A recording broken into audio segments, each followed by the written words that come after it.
Thank you very much, Mr. Harold Gachaje, first head boy of Kamuzu Academy. Now let me call upon Dr. Mkandawire Katenga, first head girl of Kamuzu Academy, who also make some remarks, and thereafter present a symbolic gift to Mama Dr. C. Tamanda Kazamira. Thank you.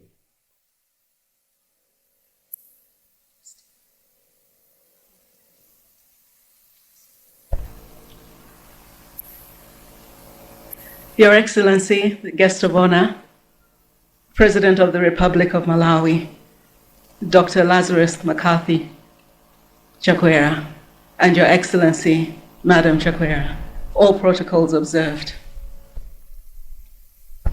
When I think of Kamuzu Academy, two words come to mind: transformation and legacy. I use the word transformation rather than education to describe our growth and development at the Academy, because it went far beyond simply attaining knowledge. As young leaders, we were groomed, mind, body, and spirit. The transformation began as young men and women selected from every district in the country converged in this exceptional place. Drawn from diverse backgrounds, some students arrived with only the clothes on their backs. Kamuzu Academy was founded for excellence, and as the dame fitted us in our glorious green and gold and gray uniforms with smart boaters and blazers, and for some, their very first pair of shoes, we all suddenly began to look the part, excellent.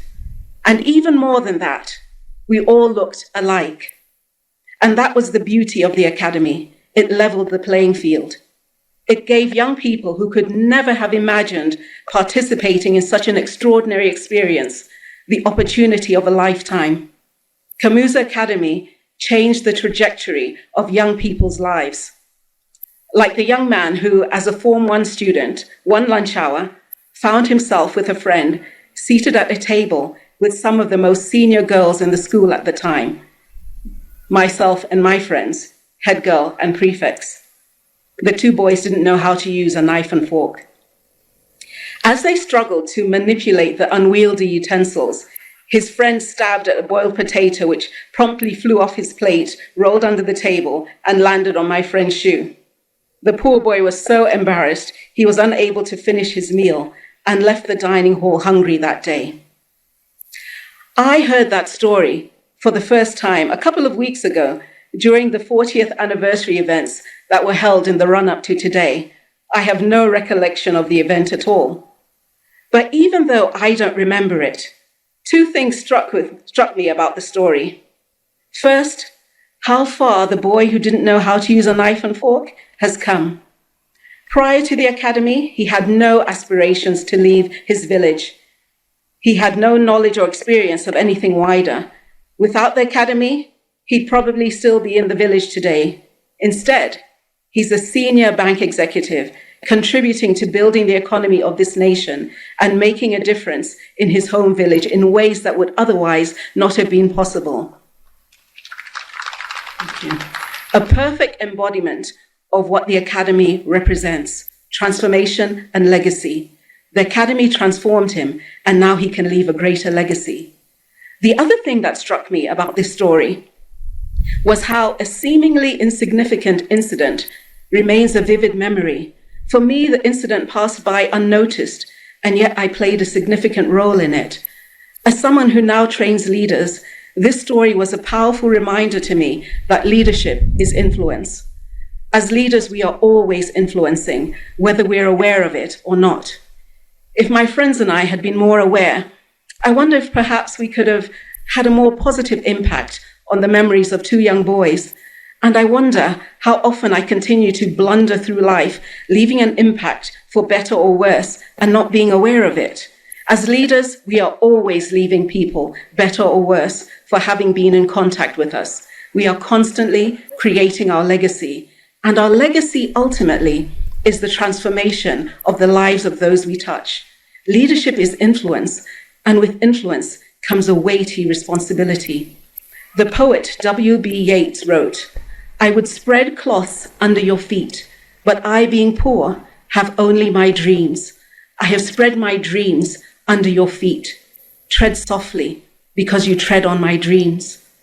Fellow alumni and current students, as leaders, we are stewards of other people's dreams. Tread softly. You never fully know the impact of your influence. Someone who influenced many of us during our time at the Academy was Mama, Dr. C.T. Tamanda Kadzamira. Mama played a vital role in ensuring our education at KA was indeed transformational. You may have come to KA not knowing how to use a knife and fork, but between them, Mama and the Dame, and their regular etiquette sessions, they ensured you didn't remain unenlightened. She taught us how to sit with our legs together and to smile. You don't grow old if you smile.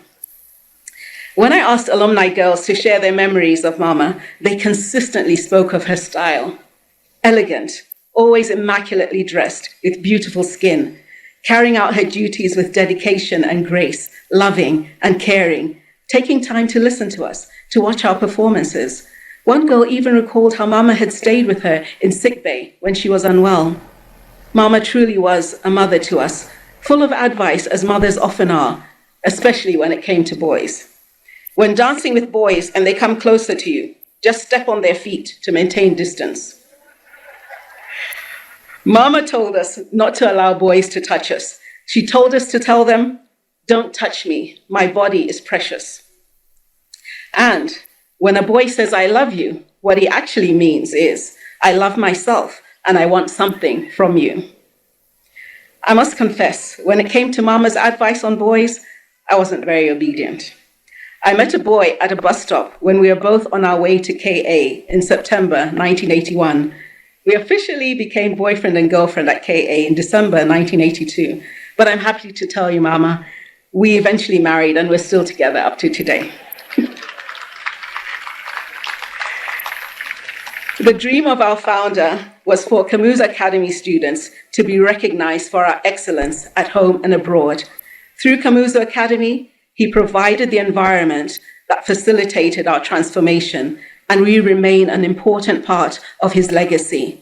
Let us carry the baton of excellence in our various spheres of influence, following in our founder's footsteps, dreaming big dreams, but more importantly, giving others the opportunity to dream, bringing transformation and leaving a legacy as we tread softly. Thank you.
Thank you very much, Dr. Mkandawire, and thank you very much, orchestra.